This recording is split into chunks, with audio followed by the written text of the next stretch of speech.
Good evening. As chair of the Exeter Planning Board, I find that due to state emergency declared by the governor as a result of COVID-19 pandemic, and in accordance with the governor's emergency order number 12, this public body is authorized to meet electronically. On December 4th, 2020, a public notice of this meeting was posted to the town website and on a bulletin board of the town office at 10 Front Street.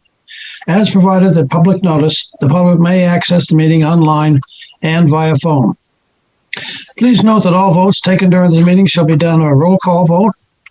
Let's start the meeting by taking roll call attendance, and when each member states their presence, please also state whether there is anyone in the room with you during this meeting, and or that person is son, daughter, spouse, etc., which is required under the right to know law.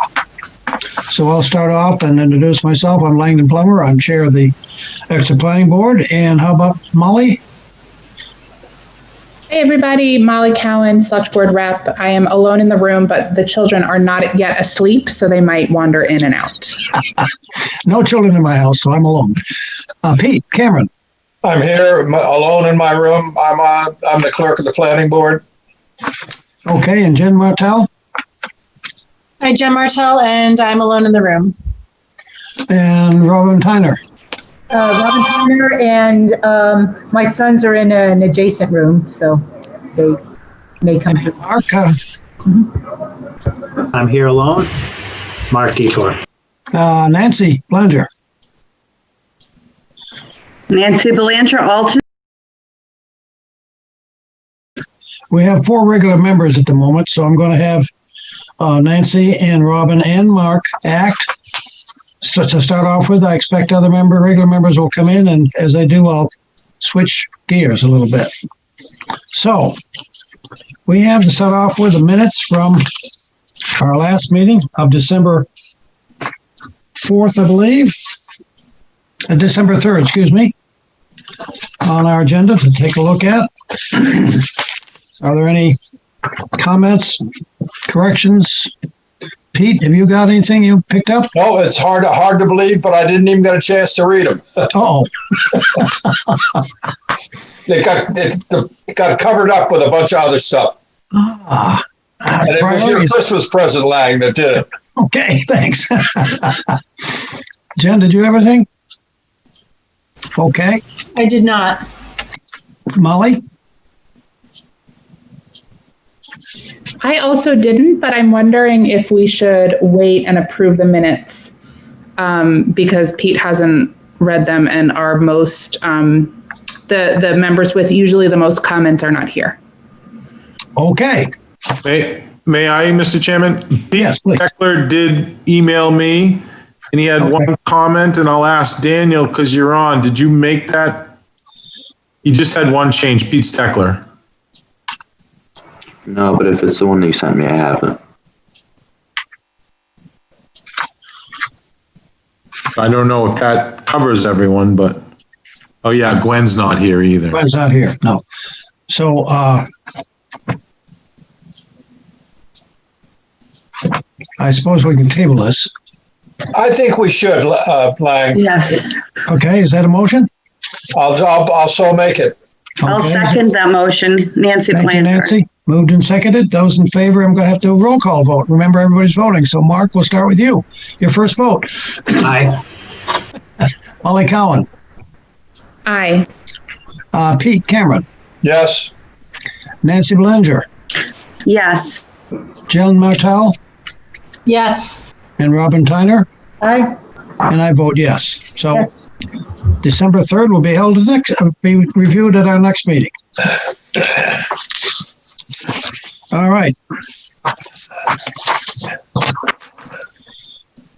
Okay, the application of New Hampshire Industrial Properties LLC for a minor subdivision of the existing 1.14 acre parcel located at 47 Hampton Road to create one new residential lot. Subject property is located in the R2 Single Family Residential Zoning District, tax map parcels 87.17, and its case number is 20-17. And I would ask Dave if he feels that it's ready to be heard. My opinion is complete for review purposes, yes. Okay, so do I need a motion to, I need a motion to, You should, yes. Accept the plans as complete Yeah. for review purposes. Also move. thank you. Second? Yep, I'll second. Thank you, Robin. Okay, we'll vote. Jen, Yes. Robin, Yes, Pete, Yes. Nancy, Yes. Molly, Yes. Mark, Yes. thank you. And I say yes, so we are ready to hear this. And Dave, I think we'll start with you with your comments, please. Thank you. The applicant submitted a minor subdivision plan and supporting documents that are dated September 17th, 2020. They're enclosed in your packets. There was no technical review of this application due to it's a minor subdivision. There's no new public infrastructure proposed or roadways or sewer lines or what have you. However, it was reviewed by the code enforcement officer, Doug Eastman, and he found it to be in compliance with the dimensional requirements outlined in the zoning regulations. It is also reviewed by DPW, who didn't have any comments on it.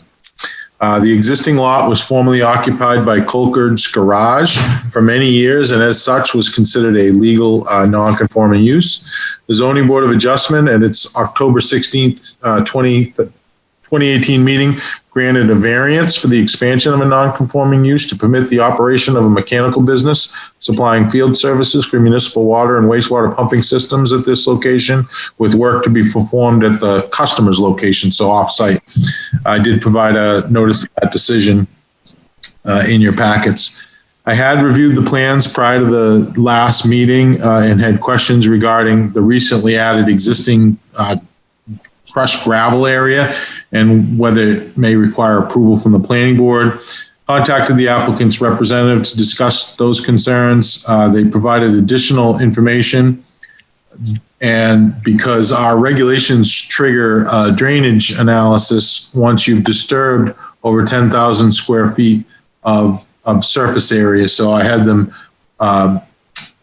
identify the area that would be they're carving off a residential lot. That's what they're proposing, is to carve off a single family house lot. So I said, show the areas of disturbance plus the area that you disturbed. It was collectively over 10,000 square feet. So it did trigger the need for a stormwater review.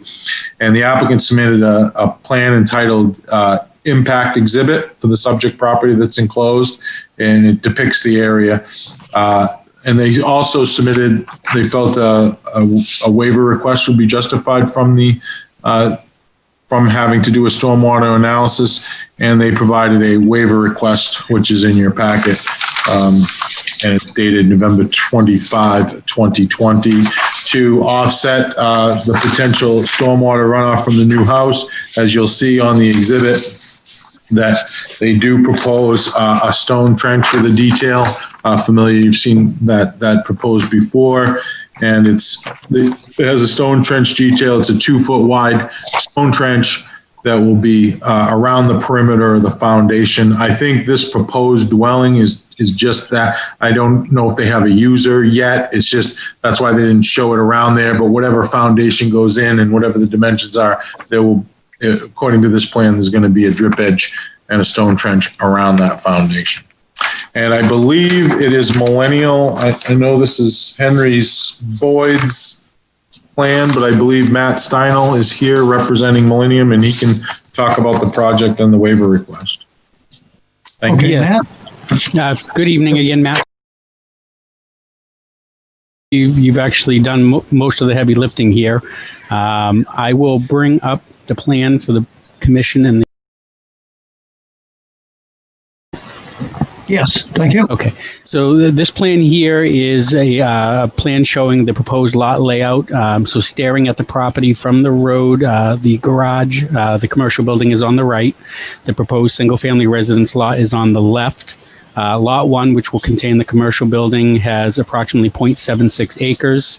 It has the dimensional requirements, as Dave had mentioned, for the frontage, lot depth, and total area, and would have a new lot line here that would allow for the existing building to conform to side setbacks, which is 15 feet, and we have it here at 15.5 at its closest point. The new lot, Lot 2, to the left of the commercial building, is approximately a little over a third of an acre, 0.38 acres. And that would also leave a large enough building envelope within the setbacks for a single family residential structure. Sheet 2 of the plan set adds utilities and contouring to the overall plan set, so you can see the shape of the lot and how the existing contours are carved into the property currently. You can see to the right of the commercial building, there's an existing concrete pad, along with a crushed stone area here, and a concrete pad to the back right-hand corner here, as well as a little bit of a crushed stone area in the back with some pavers right there. The existing, Lot 2 currently has a little bit of a gravel area on here, and you can see, based on the shape of the contouring here, that it's kind of been carved into, pushed some fill out onto this property to create this flat area around the commercial building. You can see how steep it is along the edges here, and then it drops down onto the original grades here. Sheet 3 is the disturbance sheet that Dave spoke about. This shows the actual footprint of the proposed dwelling, a 28 by 44, with a 24 by 24 garage to the right-hand side of the dwelling, and a driveway coming straight in off the road into the front of the garage. Very minor grading proposed in and around that dwelling there in order to level out the yard and make the driveway approach a little more natural. Again, we do have the stone trench detail here, indicating that double line that you see going around there is the edge of the stone trench. And it's a pretty straightforward single-family residence type of a development. So, as David suggested, we are requesting that the planning board waive section 9.3 for the stormwater analysis requirements.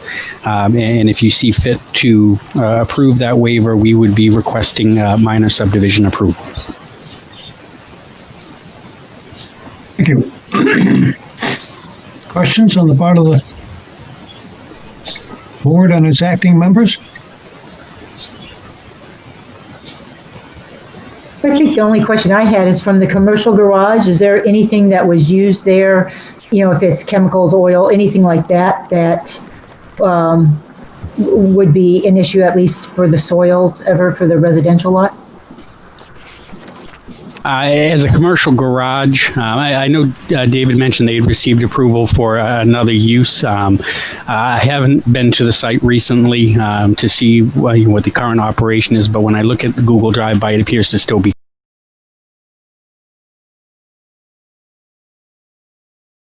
But the garage itself would have been normal garage use, so the only materials that we would be concerned with would be gasoline and oil. And when my survey crew is there, they're instructed to inform us of anything that they see as far as spilled barrels or odors that they're getting, and they reported nothing when they were there. I don't know that there's been any issues or complaints from any of the butters over the years there, but it doesn't appear that there's anything on the surface that's visible and apparent. Are there any requirements for a soil test or anything like that? I mean, just if, some family with little kids moves in there, just to make sure there's nothing. I don't believe there's any requirement for soil testing in advance. When the contractor is excavating for foundation work, if they find any evidence of that material, they are supposed to report it and have it cleaned up in accordance with state and federal laws. But I don't believe there's any requirement for testing at this point, as there's no suspicion or reporting of any type of spill or contamination there at this time. Well, we have a moment. Aaron Brown has joined us. Aaron, could you introduce yourself, please? And is anybody home with you? Aaron Brown, Vice Chair. Sorry about I had trouble getting on with my computer, but I'm up and running. I don't plan to vote on this, obviously. Okay, Pete Steckler, you're also joined us. Yes, hi, Pete Steckler, alternate, and I am alone. Sorry for being late.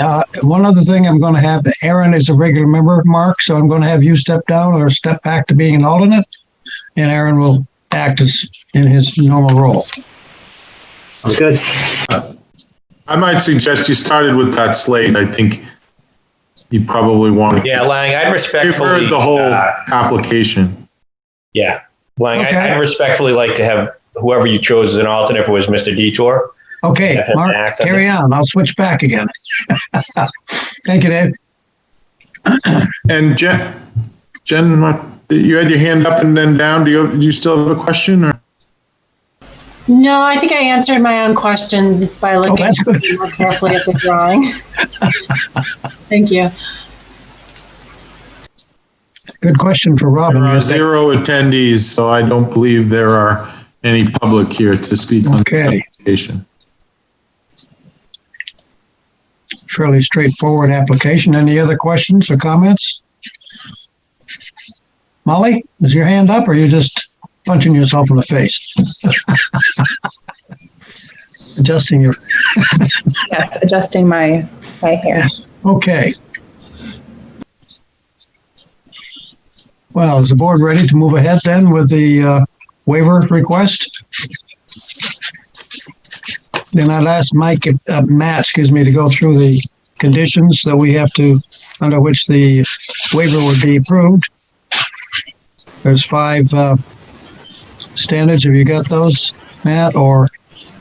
I do not. I want to apologize to the board. I work out of the Salisbury, Mass office, and I'm used to covering Massachusetts, not New Hampshire, so I'm unfamiliar with the criteria that you have for granting the waiver. Well, Dave. Henry was the one who submitted the waiver request in writing on November 25th, 2020. And unfortunately, when we scheduled this meeting, well, not unfortunate for him, but apparently he is in St. Thomas.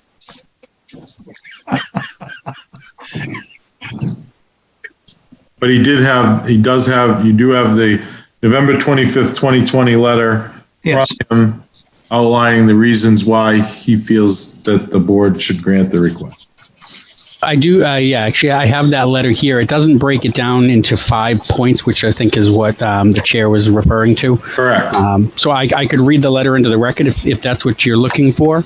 But I don't know what the 5 criteria are, that's all.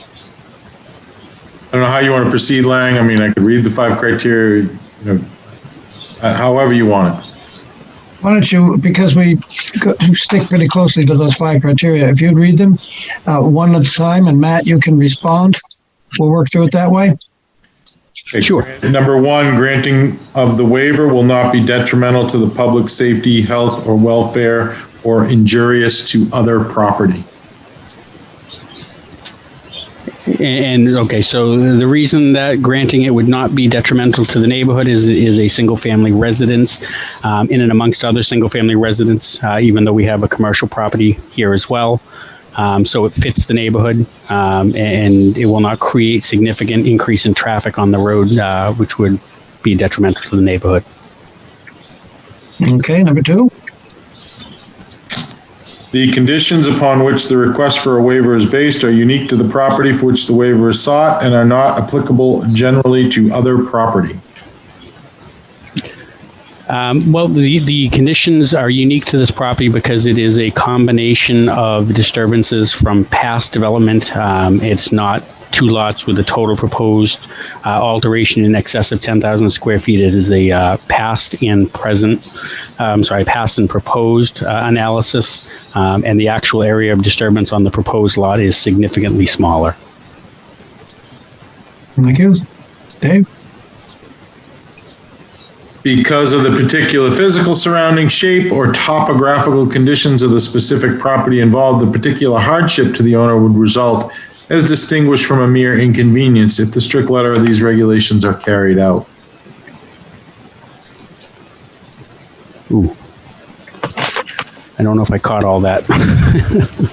Because of the particular physical surroundings, shape, or topographical conditions of the specific property involved, a particular hardship to the owner would result as distinguished from a mere inconvenience if the strict letter of these regulations are carried out. Oh.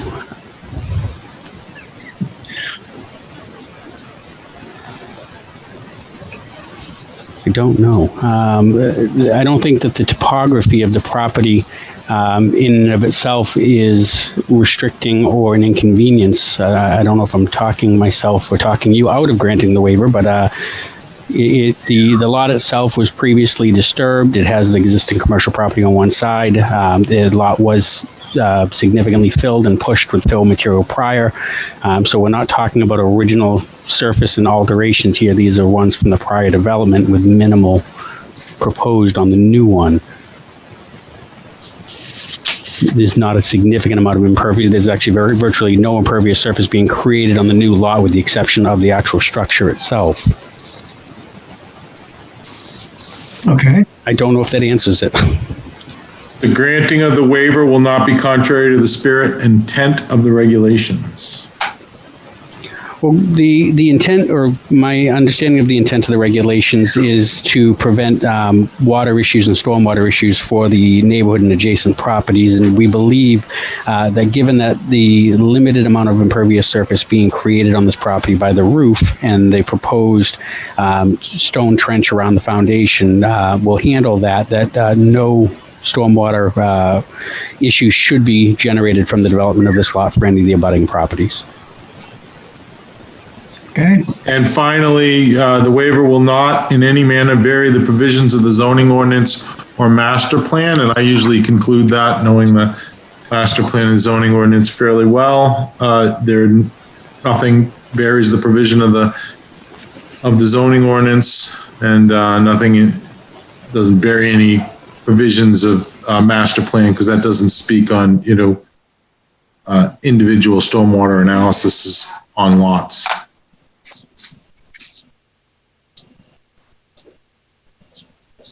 Okay.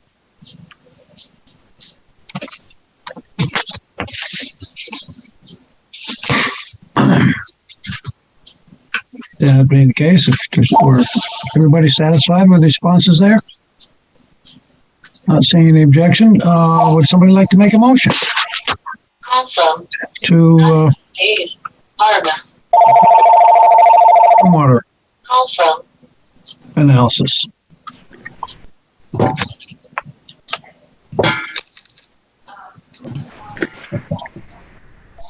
I will make a motion if you'd like. It's my first try at this for planning board, but I am willing to do it.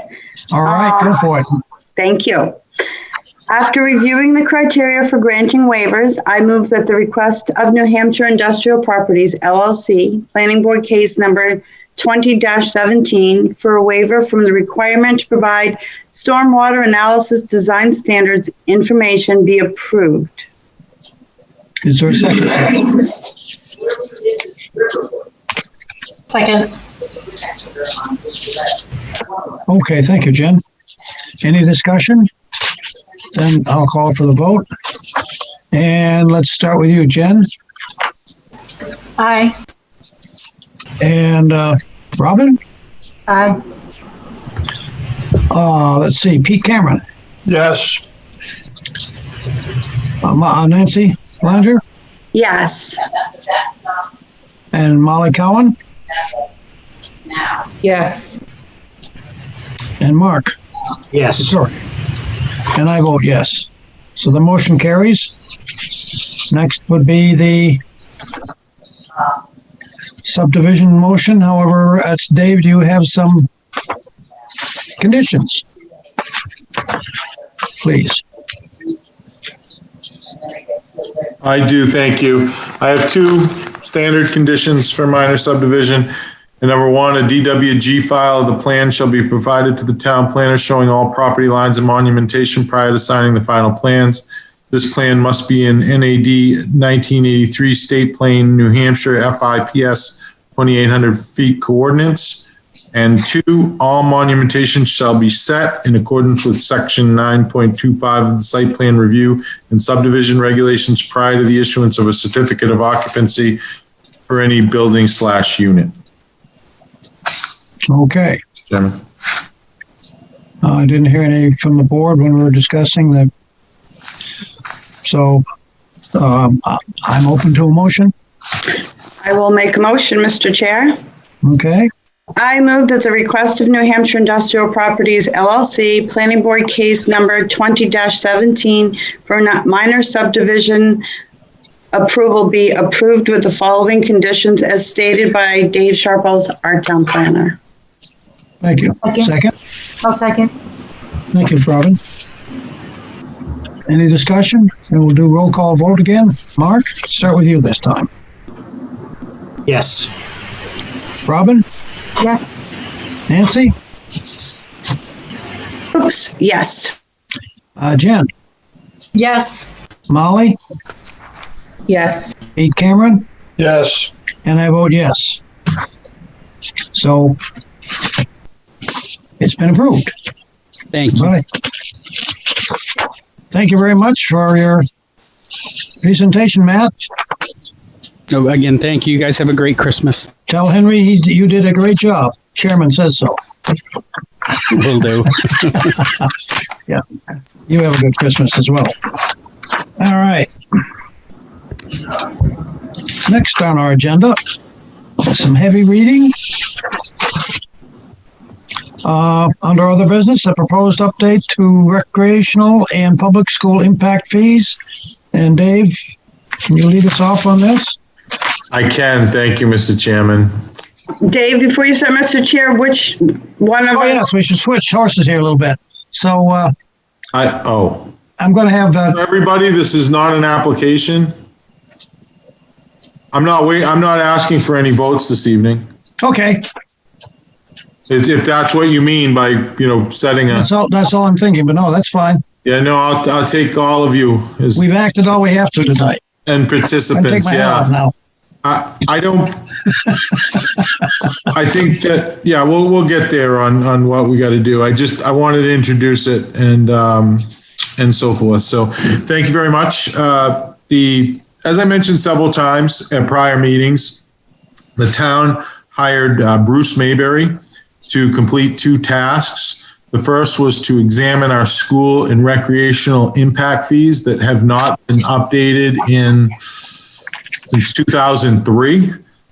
So generally you want to, update those on somewhat more of a regular basis than that. But I put funding in several years ago and it finally made through the budget process a couple years ago. So we got it. We hired Bruce Mayberry and he completed an analysis that I enclosed for your packets. And this is only to do with school and recreational impact fees. And just to reiterate, or those in the public, excuse me, impact fees are charged on new development, not existing development. When someone adds a new unit or new bedrooms to an existing home, it has to be new construction that's added in addition to what's there and create additional bedrooms. And that can be in the form of new units. Usually 95% of the time it's a new unit. Sometimes, someone expands a 2-bedroom house and adds a couple of bedrooms, and those will also trigger impact fees. But when a new construction gets built, the town charges an impact fee for the schools and the recreation. The anticipated capital costs that those new, the development will be responsible for, and the impacts that they'll have on these services. So Mr. Mayberry looked at that, and it's he'll explain all the math and so forth. He should be, signing on here. I texted him. He should be coming on here in a minute, and he'll provide a presentation on the details. But basically, he did two things. One was to look at the impact fees and update the actual fees, like look at the fees, see what we're charging, examine the capital costs and so forth, and figure out what we should be charging in 2020. And then the second part of that was look at our ordinance to see if anything needed to be amended. So what we're talking about now with Mr. Mayberry, we'll stick to the school and rec impact fee update. He'll talk about the fees.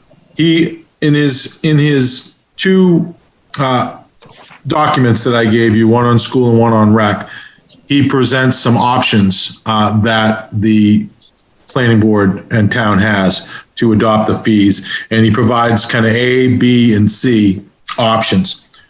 Well, also in the ordinance, you'll recognize that the planning board adopts and the select board accepts the fees.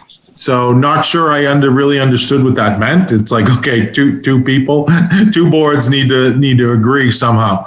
So I looked at what we did last time back in 2003 and through that update, and they went to the select board, got an idea of what the select board would quote unquote accept. Then they went to the planning board for adoption. And then once the planning board adopted them, they went back to finalize acceptance with the select board. So to that end, I followed that same process. I went to the select board back in November.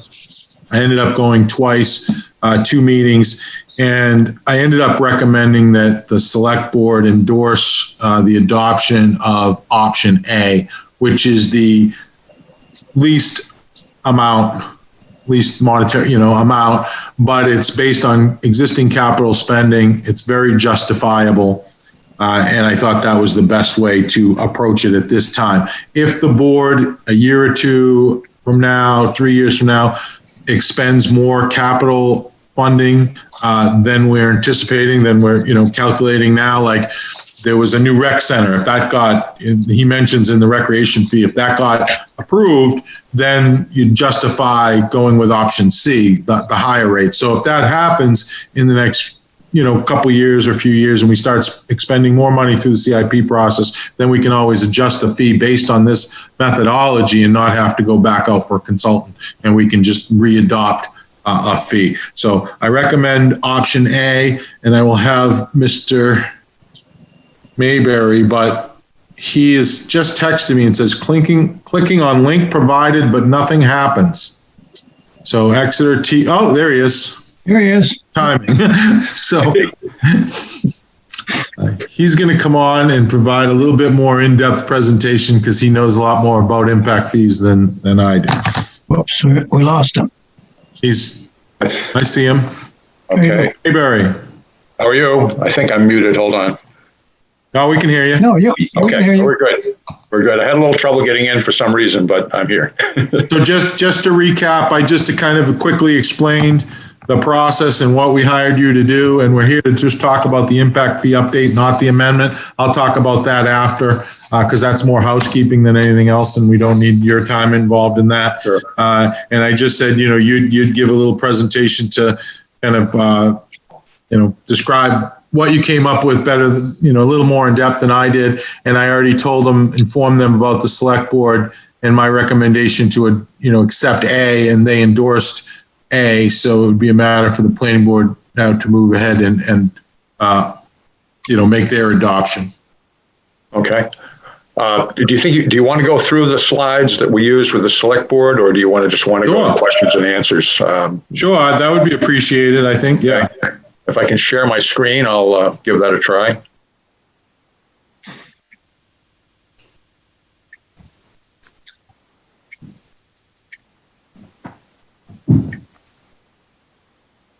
Okay. Get it a little bigger here.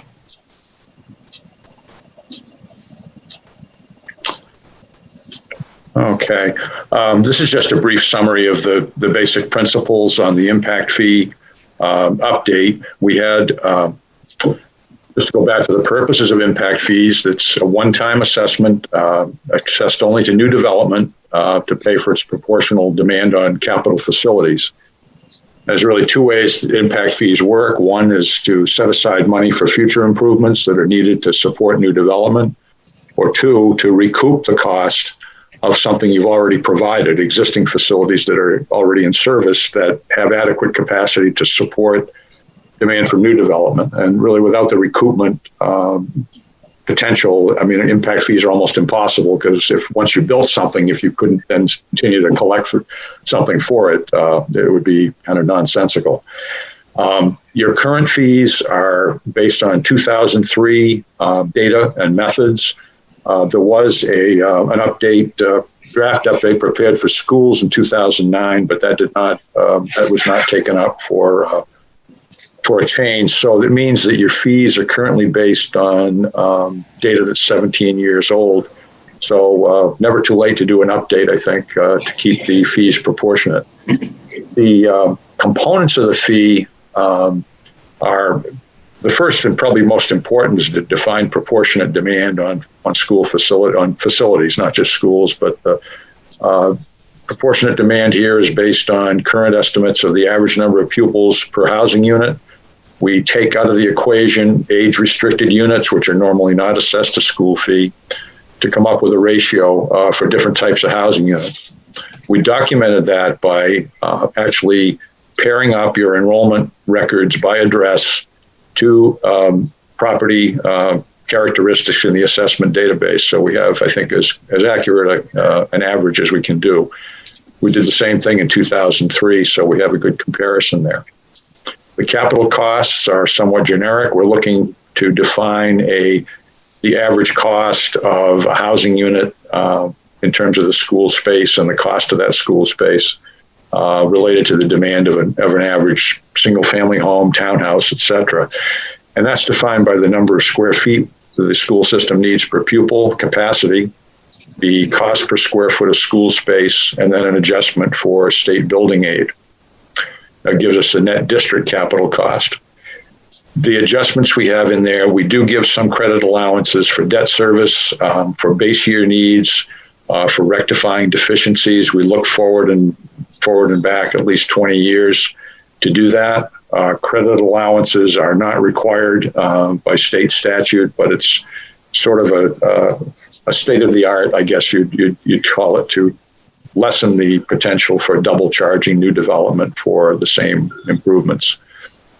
The options on the school fee that you see in your report are the only variable that everything is the same based on the factors I just talked about, except we used a range of definitions for how to define the capital value of the school system.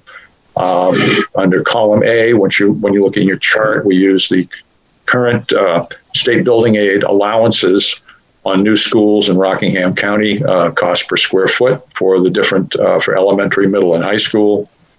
Second method is to use the actual insured values that the district carries on the facilities that serve Exeter. And C is taking as close as we can to the original construction costs of the several schools and trying to adjust that to 2020. So those kind of come out in order of magnitude. The lowest would be Department of Education cost limits and on up. So that gives us several possibilities in the fee system. These were the results of the A, B, and C variables. I think A was the preferred among the select board. It's the most conservative in terms of the dollar amounts. As you can see, this is all per dwelling unit based on the type of construction. So these would be assessed on a per unit basis as you've been doing. When we updated the fees, this is not how we do it. We don't just take percentages and ratchet it up by an inflation factor, but the average increase, if you look at the fees, the school fee from 2003 to 2020, averages about 2.5 to 3.1% per year, depending on if you're choosing A, B, or C. Not an outrageous increase, really, when you think about that, but because it's happening all at once over a 17-year span, then it is substantially higher than your old fees. Another comparison I did was to take a look at the school fee as a percentage of the median new home price in Rockingham County. The school fee was about 1.2% of the median new home price in 2003. In the updated fee, it ranges from 1.2 to 1.3%. And again, that's not how we calculate the fee, but that's the result relative to a new home price. Turning to the recreation impact fee. Now, on the school fee, we use pretty much the same model that we used in 2003. On the recreation fee, I think there was a need to make a change there because, and I'll get into that in a second, but as an introduction, impact fees in New Hampshire can include the cost of so-called public open space. That's not exactly defined in the statute, but we generally think of that as conservation land, other open space that does not include developed facilities. The 2003 fee standard was based on an older method that's been around for many years. It's the way we used to do recreation planning. We'd take a set of multipliers published in the 1980s, and it would tell us how many ball fields we need per 1,000 people, how many swimming pools, and so forth. And that approach got discouraged by the National Recreation and Park Association over the years because it was producing some results that really didn't make sense in terms of what communities actually needed. And so what Exeter had been doing in some other towns in recreation planning is more doing needs assessment, doing focus groups, doing surveys, and trying to find out what it is people want for their mix of recreation facilities. So that rigid approach, I felt, was not reflecting what's really going on in recreation. So we tried a different approach, which was really a capital value approach. In other words, the standard isn't the number of facilities per 1,000. It's the number of dollars per 1,000 population that you're investing in capital facilities. That makes it a little more flexible because what I've seen over the years in recreation, it's somewhat opportunistic. You see a piece of land, you get a donation, and the recreation needs fluctuate over time. They're not fixed on ever developing one particular set of a number of facilities. So I estimated the current asset value from what I could document from asset records and discussions with the recreation director. We took a look at future potential expenditures based on the CIP and came up with a little bit different approach. So what we're looking at is an average per capita investment in your total recreation investment divided by a target population. So again, we have A, B, and C. In recreation, the A represents the estimated current replacement costs of your inventory of rec facilities per capita based on the current population. So that's the most conservative. It's pretty easy to defend because it's based on what you've actually spent. I think it's probably the actual investment's probably been higher. There's limitations on how much can be documented from the asset record, but again, I think it's pretty conservative fee basis. The second was to add some of the CIP projects that are listed and divided by a larger future population, in that the facility investment would serve a larger community. And in C, we added another $4.5 million on top of that for a broader series of recreation and park improvements, divided that by a longer term future population. So what I'm trying to do there is make sure we're not over assessing for improvements. The difficulty is always if a community bases its impact fee on very large scale investments, but they never happen, then you have a situation where the fees may have been overassessed. So from my feeling is that it's better to stick with something fairly conservative. So in those A, B, and C's, we end up with a capital cost assignment or capital investment per capita, and then it's multiplied by the estimated persons per dwelling unit in the various housing unit types. And we come up with this series of figures. They're not terribly far apart, really, but again, if you look at A, we're looking at an average investment of $818 per occupied unit as an estimate. Same thing, looking across the board, they get a little higher depending on the population we consider. And the household size has gone down over time. So again, and for different unit types, the smaller types of units, such as multifamily, are going to pay less because there are fewer people per housing unit. So those use the ratios that are shown in the report to come up with these series of fees. And that's if you want me to go back to any of those, I'd be glad to, but I didn't want to spend too much time on them. It's all in the report, and glad to talk about any aspects of it that you care to go through. Okay, thank you. Questions, concerns, thoughts for Bruce?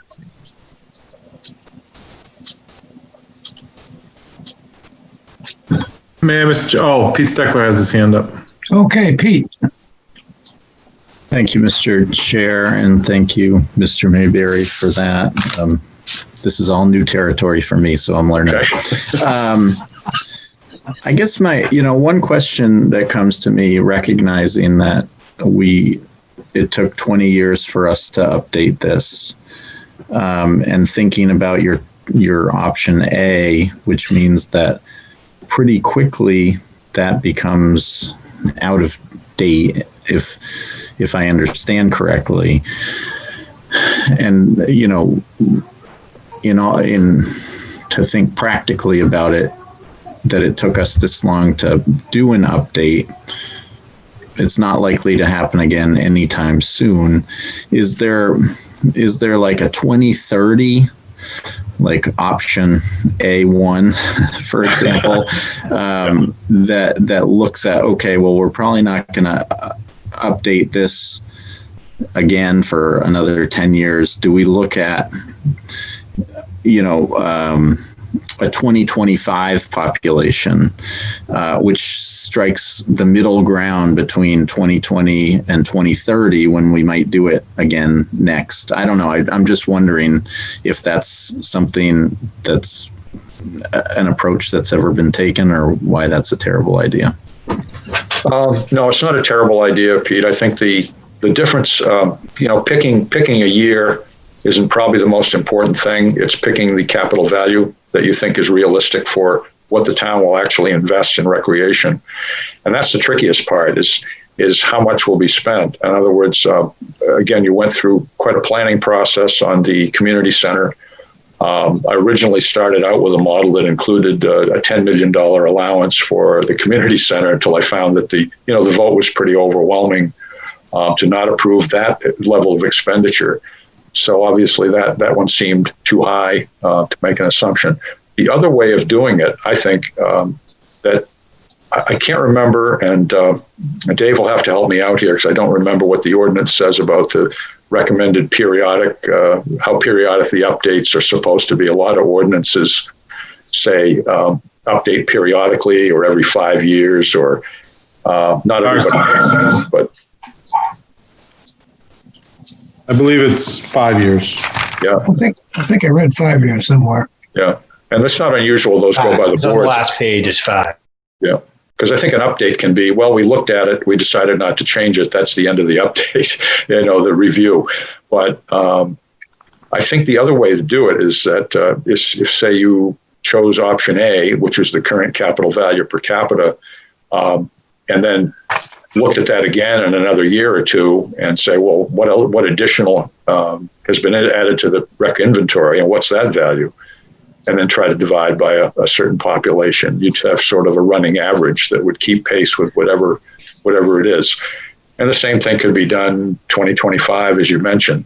But again, I think my concern here has always been not to overestimate it, so that you have a fee that's higher than what the town's actually investing. It's difficult to predict, because you're dealing with so many different facilities. It's not just one thing, like a fire station, or it's a number of different facilities that are being improved as we go along. So I think my assumptions are very conservative in terms of what the plans are. But I think it's a stronger, and the courts have looked at this too, if it's a historical record, that has a lot of weight in terms of documentation. We can say this, to the best of our knowledge, is what our average per capita expenditure is. That's a long way around your question, but I think the difficulty is more because we don't really know what the population is going to be either. So we're dealing with multiple variables. We don't know how much is going to be spent, and we don't know what the population is going to be. So that's why I like to stick with the current average. If you had, if you knew absolutely how much you were going to spend over a certain period, that would be great. But the reality is we don't.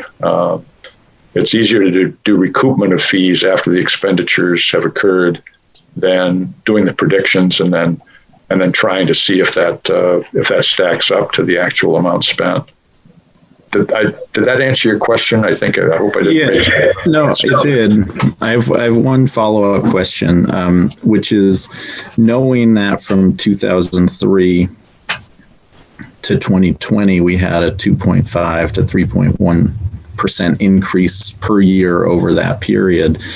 Is there any way of building that percentage increase into this so that the next time, say in 2025, there isn't a major step up, and that sort of we're adjusted for inflation going forward? Yeah, I think that certainly on the recreation fees, that would be something you could do. There are some communities that automatically index things over time. For recreation facilities, sometimes you'd use the ENR, which is the Engineering News Record. It's an index that comes out annually and monthly, which is something that is often used in engineering and construction disciplines for cost of construction. That's one way to go. Rate of inflation is another. Cost of construction is probably better. So I say that in terms of if you wanted to do interim updates, you didn't want to go back through the whole process, that would be one way to, let's say, do a periodic review and simply ratchet the fee upward. And again, the test is what actually happened, So that would at least get it in terms of our baseline in 2020. And I think that would be legitimate to do. I'm not sure I'd recommend the same thing on the school fees. Only because the average enrollment changes. It's been going down for some time. And so those factors are a little bit different. It doesn't mean you can't index it for inflation, but and probably overall it would tend to go up. But I think periodically you need to go back and look at the enrollment ratios, because the one thing you do need to be able to demonstrate in an impact fee is that it's proportionate to demand. And if that demand is changing significantly, then you want to reflect that in the fee. So there's probably some shortcut methods that would be used. I don't think every time you do an update, you have to go through the process we did here. But with so many years that had passed, for example, on the enrollment ratios, those had declined by about 15% in terms of enrollment per unit. So that's pretty significant. And when you do a long-term update, you want to reflect that sort of thing. Thank you very much. You're welcome. Robin Tyner had her hand up, and then Aaron Brown. Okay, Robin? Yeah, I guess I want to make sure I understand who pays these fees and how they're paid. Is this developers pay them and it gets passed to home buyers, or who? I don't really understand how that happens. Well, Dave, do you want to take that one? Sure. They are, by statute, they are to be collected. Whoop. Did I lose you? Oh, no. I have you. My computer screen just went haywire. Okay, I'm back. Sorry about that. By statute, they need to be collected at the time of a certificate of occupancy. Sometimes the applicant can pay them at the time of a building permit. So sometimes it is, if someone buys a lot, whoever owns the lot, when they go to buy it, they pay for it. Generally speaking, I see developers are the ones who pay for it. But if someone buys a single lot off of someone, then they'll likely pay for it. Probably in the minor subdivision cases, when you have a minor subdivision and someone carves off one lot, probably sells it to someone, they'll end up paying for that. But if in a larger subdivision, 5 lot, whatever, it's usually the developer. Yeah, I think the other thing I would add to that is I think it's important on impact fees to understand that the fee is assessed to a property, not a person. Now, whoever the individual is that pays that fee could be the owner, could be the developer, but ultimately, I think the developers will tell you that they're going to pass the cost on like any other development cost to the next owner or operator of the facility. So, but it is an assessment to a property, not an individual. Okay. And just a note on that too, because I talked to developers about this, but they all tell me that we're going to get what the market allows. And if the market allows, I can sell this house for $285,000, I'm not going to say, well, I need to get $291. because I paid $6,000 in impact fee. Yeah, they're like, I'm just going to get, so I don't know. It's tricky to see if it is actually passed. If they debate whether they actually pass it on. They're like, I just get whatever the market will allow, and that's how much I get. And I guess then the other question I have is, given the trends with like the age trends that were in the report, and then just enrollments in schools, does that in the end force, I know it's not calculated as a percent, but in the end, right, the resultant can be the cost is reflected as a percent of the property value. Is that drive home prices up or lot prices up? Does that become another problem for, when we're always talking about the affordable housing and all of that? Right. Yeah, it comes up once in a while in terms of, there are things you can do in your ordinance. I haven't seen too much of it in New Hampshire. A lot of people ask about it, but it doesn't seem to happen very often, where there are waivers or partial waivers for certain workforce housing that meets some income, maximum income threshold. You can't be too loose about that, because, if anything, if the workforce housing is too loose a definition, then hardly anybody's going to pay the fee, and could be disproportionate. So if you had some fairly strict public policy guidelines to that, you could do reduced or waived fees. Partial waivers. When people ask about that, I usually tell them that it would be great to keep it proportionate, so that if you have apartments that are say the tax credit apartments that are for 50 to 60% of median area income, then maybe you charge a 50 to 60% of the fee. That's one approach to it. Although I haven't seen it done in a lot of cases. It makes things more complicated, obviously.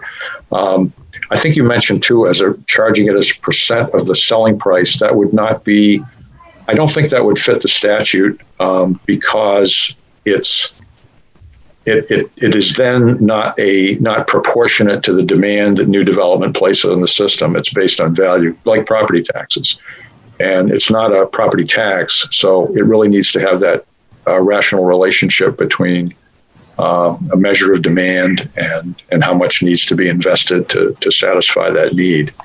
But again, the exemptions there are some places that are putting in waivers or partial exemptions for, accessory dwelling units, affordable housing. It's under discussion. I just don't see it happen a lot. I think more we have special roof fees sometimes for accessory dwelling units, because they can have a big variation in size. And I've often recommended charging a fee per square foot on those, so that if you have a 400 square foot ADU, it'll pay a lot less than a 900 square feet ADU, or whatever your maximum might be. Also, just to add to that, when we went through the mixed-use neighborhood development, or the MUND, we actually looked at giving, because we're trying to incentivize affordable housing. And we actually looked at giving waivers, and I think I talked to this board about that. It's been a while, but we got legal advice on that. And we were told by our town attorney that unless you can prove that these types of affordable housing generates less impacts to the school, then you shouldn't be given a waiver, because you need to treat like properties the same, or you're going to get, you can have issues, in litigation. So we couldn't come up with that. Like I didn't know of any data that, affordable housing units generate any less kids than a non-affordable housing unit. So we didn't, we thought about that, Robin, exactly, but we were advised against it. Yeah. There's some difficulty in it. The proportionality. I did a study for New Hampshire Housing Finance a couple of years ago, and we profiled thousands of low-income housing tax credit units. And it turned out that the ratios of school children per unit, because of the nature of the housing, say a 2-bedroom unit would have about 2 times as many school children per unit as a market rate 2-bedroom apartment.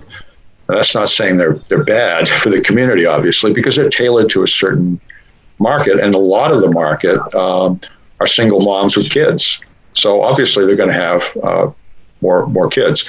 The waiver question is an interesting one that Dave mentions that conflict, because the only reason I mentioned the waiver is that there is a clause in the statute that just says you can offer waivers. There's some that are obvious where you don't want an elderly housing project to pay a school fee, so that's kind of an automatic. But the conflict comes when, let's say you're going to collect a full fee from a market rate unit, and now a smaller fee from a unit that has just as much or greater impact. I saw at least one example, years ago in research where the municipality, I don't know if it was because of statute or not, because if they gave a waiver, they had to put that much money into the impact fee account themselves on the part of the municipality to make up for it. So that's another probably unpopular way to incentivize it, but it would help balance. It would make sure the fee got paid, but it would be being then subsidized by the taxpayers and incentivized in that way. So I guess you'd have to, go with legal counsel on that question, but also ask whether the waiver clause in the statute, how broad that is in terms of a partial waiver. Could that be done for public policy reasons that are stated in the ordinance? Okay, Aaron, you had a question, I believe. I was on a committee that reviewed this with Peter and John Gruder. And I just, in terms of the review process, it is stated on the end of the article in this town, right at the end, it talks about reviewing within 5 years. But in listening to the discussion, it triggered a thought that maybe, because we do a CIP pretty formally every year, Dave, maybe we could add it to the CIP, just because that comes in front of this board, at least, not the select board, but until after us. But even, it doesn't have to be a long discussion, but just kind of like we had, for a while, we had trouble adopting our minutes, and we had staff add it to our agenda every month. And now look how good we're doing on our minutes. We had a table tonight, Aaron.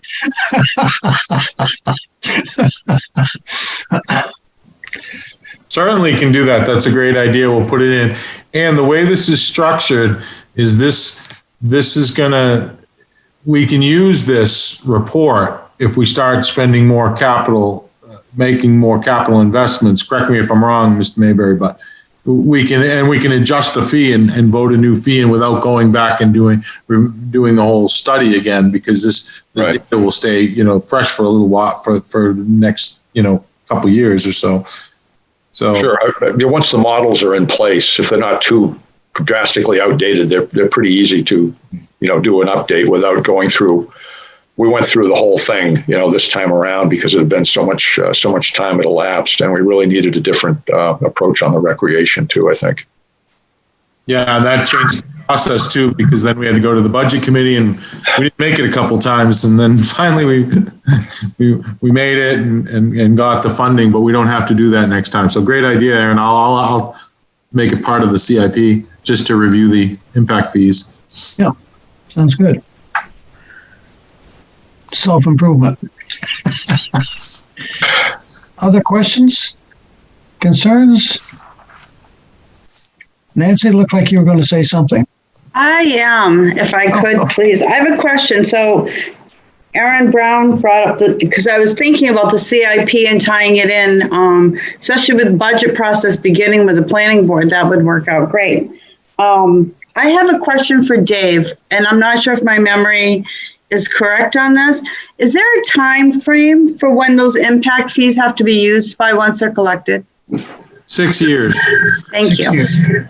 Thank you. But then it's not an automatic. At the end of 6 years, whoever paid them can request that the town provide them documentation on what was spent, and if it wasn't spent, give back the difference. So it's not automatic at the end of 6 years, But there's no issue here in Exeter. They've been very good about making improvements and utilizing those funds. Robin Kiner has her hand up again. Okay, Robin. You might have just answered my question. I just wondered what, if we typically used all the funds that we collected, or, just kind of what the history was on that on average. Yeah, that's what I found in general. Mr. Mabry might chime in if I'm incorrect. I think you can pay debt service, correct? That's right. Yeah. So a lot of it just goes to debt service because of the bonding on the high school, I believe. That bond is still, so that's an easy to pay off that. And then recreation is always doing projects constantly improving their spaces. So they've had no trouble spending it as well.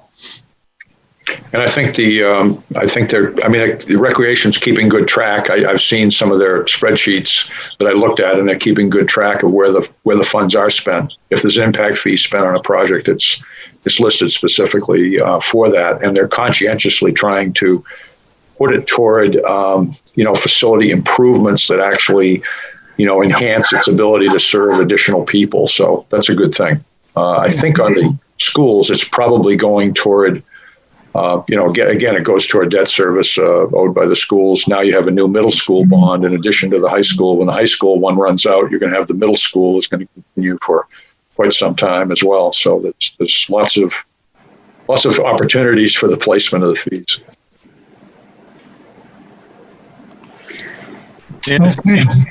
Yeah, I've lowered, unlowered. I just want to make sure I'm understanding the process clearly. So the RSA is 5 years. That it could be updated every 5 years, but there's got to be a time frame from the conversation with the select board that I listened to that they could actually do it within, say, 2 years. So am I getting that right, Dave? Because I think you look perplexed. The updating is every 5 years, correct? Well, our ordinance. I said RSA. I'm sorry. Thank you. Our ordinance recommends that we review it at a minimum of 5 intervals. But we can do it before that. Oh, absolutely. Right. Yeah. At a minimum is where that plays in. You can do it annually, weekly, daily. I mean, there's no restriction on when you can do it. So I have a follow-up, Mr. Chair, if that's okay. Please do.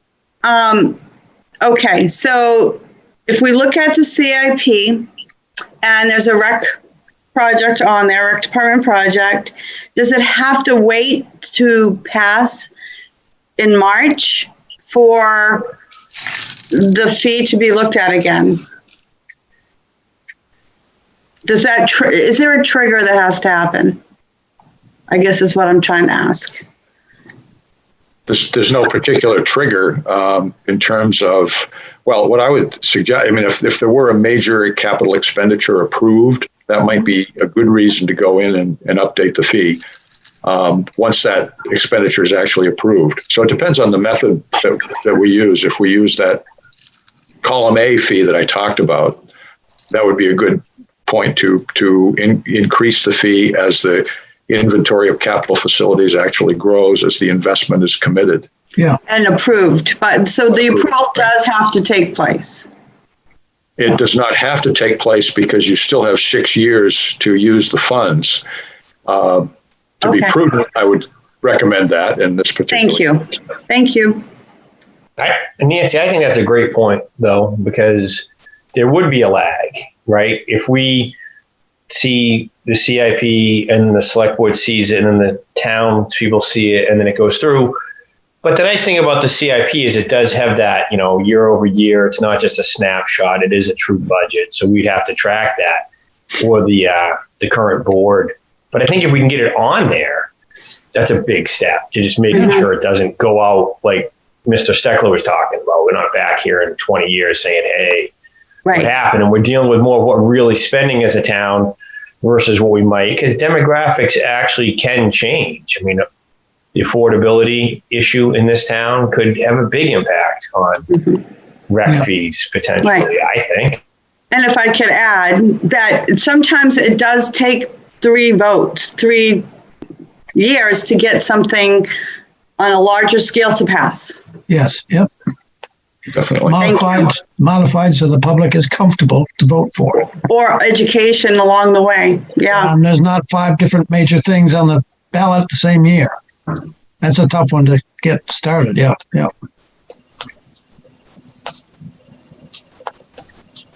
Any other questions? Are we going to be taking action at some time on this, Dave? Next time we meet, or? Yeah, I wasn't thinking, it's pretty dense. I was thinking like the goal of tonight was for Mr. Mayberry to present it, everyone to kind of let that sink in, double back with his reports. And I would suggest having, although I don't think it's not required, but I would suggest having a public hearing on it. And I could post that. I was planning on posting that at the next meeting. And I'll talk to you about it because we have a few public hearings going on for the next meeting, or that's what I'm shooting for. And we'd have a public hearing, see if there's any public that wants to come in to speak on it. And then the board could be in a position to take action to update the fee. If you did adopt the fee structure, say you did option A or some other option, then I would take it to the select board after that, and they'd go through their process and formally accept it using our ordinance language. And then it would be, it would be effective at that point. Okay, that sounds good to me. Well, Mr. Mayberry's here. This is a good time to ask the questions. Of course, we'll all think of him after he's gone, but I'm sure just like insurance. We can get some answers to Dave, and he can contact him, and he'll get back. And maybe you can stay. I'll talk about the impact fee ordinance amendment. That's in the second part of this, and maybe Mr. Mayberry, you could just stay on just for a few more minutes. Sure. Yeah. If they have any questions. But the second part of this, that's the fees. Now there's a second part of this. We have an ordinance, Article 11, called the Public Capital Facilities Impact Fee, which is our impact fee ordinance. And we asked Mr. Mayberry to go through that to make sure, after 17 years, ordinances can get, maybe the laws change or something that he sees that needs to be changed. And he suggested several minor, I would consider them minor changes. I did include a draft of them. And basically he kind of goes, he can describe it, but he's like, he struck the word increased demand, because it may not necessarily be increased demand. It's just demand placed on capital facilities as they get old and need to be updated, and maybe, and that sort of thing, that you can pay for those sort of things. So we kind of remove those words, growth related, increase, and so forth. But one of the biggest additions, and I provided you a copy that has the red lines, and you can see what was striked and what was added. I think the biggest change was, also before I get to the biggest change, also we changed it because it seemed to, about when the fees collected, we had a system in place that the fee was collected at the time of a building permit. And then if you wanted to wait until collection of the CO, you had to go through this administrative waiver request. And then when I saw that, I was like, no, that's not an administrative waiver request, because the law says you cannot collect it until the CO. And if someone requests that, it's not a matter of granting them a waiver or not. It's a matter of that's what you have to do. So we changed that internally and kind of got rid of that process. But now we massaged the ordinance and rewrote that so it would be clear that that's what it is. So we're consistent with the state law. The other thing was the age-restricted housing. A lot of board members remember prior applications where they come in and they ask for a waiver. And it depends on their, they want 100% waiver, but they only restrict, age-restricted units 80%. So there was some, a lot of discussion about that. So what we decided with the Master Plan Oversight Committee, when we decided to write it in the ordinance exactly what it is. So it's not a waiver anymore. So if you're age 55 plus, it used to be 62. If you're 55 plus and you're age restricted, no children, in 100% of the units, you get 100%. You don't pay a fee because you won't have any impact. If you have a certain percentage of units up to 20%, because you're not in age-restricted housing in federal law until you reach that 80-20. A lot of them are 80-20 or 100-0 or, however they want to do it. But if it's an 80-20 development, you pay 20% of the impact fee, because you're essentially paying a school impact fee on the units that would allow school-age children. So we thought that was a fair, and we wrote it into the ordinance. So the planning board is not going to have to deal with a waiver anymore on that. It's just, it is what it is. And that's what it is. So I thought that was a change for the better. And to do that, that would be, this needs to go to the voters, and I would ask for a public hearing on this at the January 14th meeting, as I suggest in my memo. And you could do that. I would ask, since we have a couple of things on that agenda, I would ask that we could possibly do it before 7, have those public hearings. And if you'd agree with that, I'd figure it out, but I think we need 3 and another one I'm going to talk about in a little bit, or I could put that off if you don't want that. But I think, well, we can't really put that off. I'll explain that in a minute. But so we'd have 3. So maybe it's 6:30, 6:40, 6:50, something like that, with the impact fee amendment, ordinance amendment, the impact fee update, and then I'll talk to you about a site plan and subdivision reg amendment that we have to do because of the firm panel, the FEMA maps, but it's housekeeping.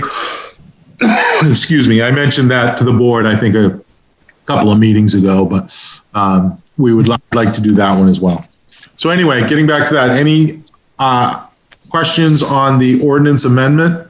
I mean, I'll go over it. We'll have a quick little presentation on the 14th, but while Mr. Mayberry's here, are there any questions on that? No, it looks like you did some good work in cleaning it up.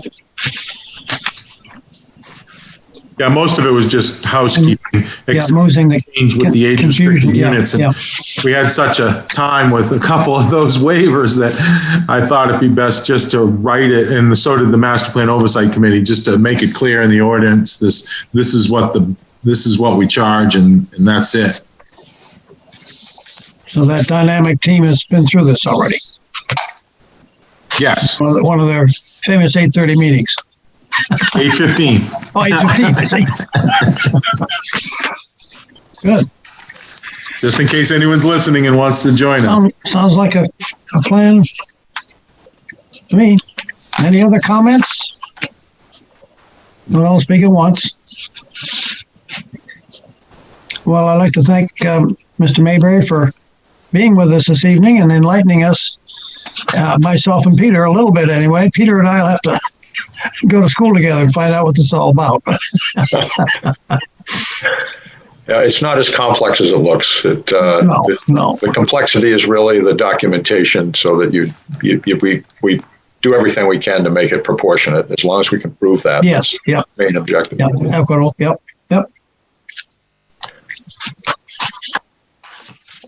Okay. Anything else, Dave, on this topic? On the impact fee topic, no, that's all. Okay. I'll sign off then, and I'll schedule those public hearings. Okay. Thank you again. Thank you. Thank you. Thank you, Mr. Mayberry. Good night. Thanks. Stay safe. Yep. Okay. Any planner items, Dave?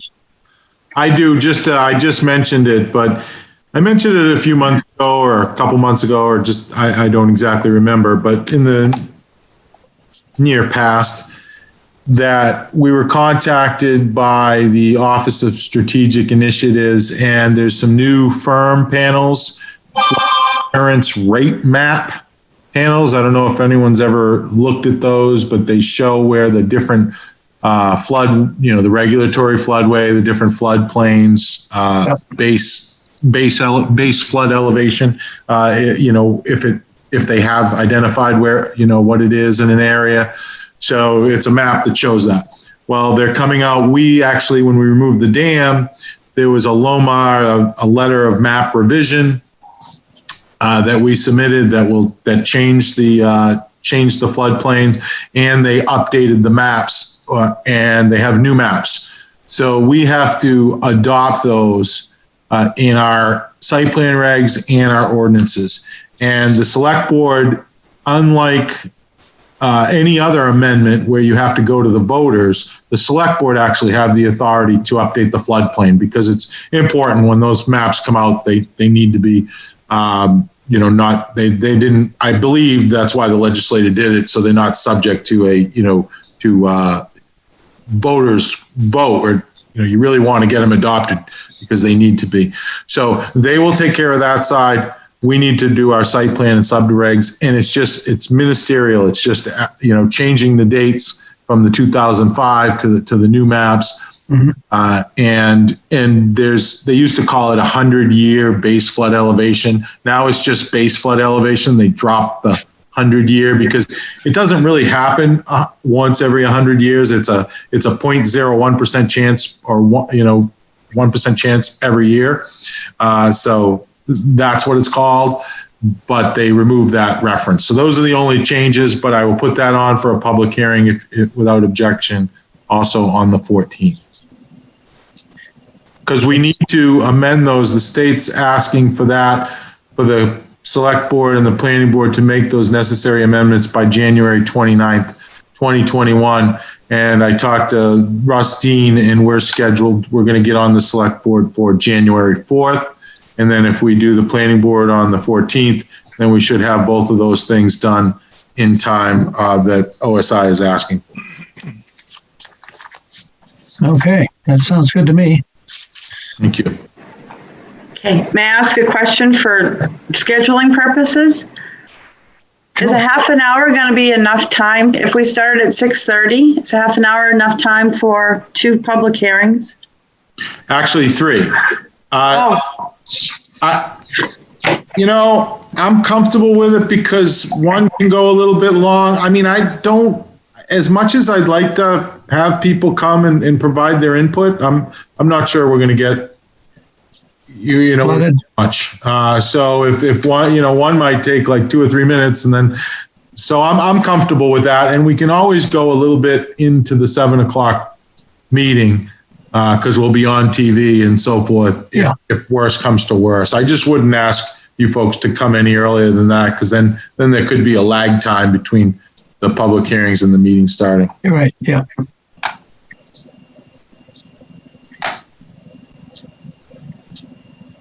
Any other things good for the order?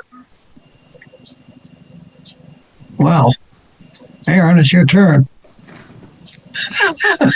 I want to see that hat again before I make a motion. Okay.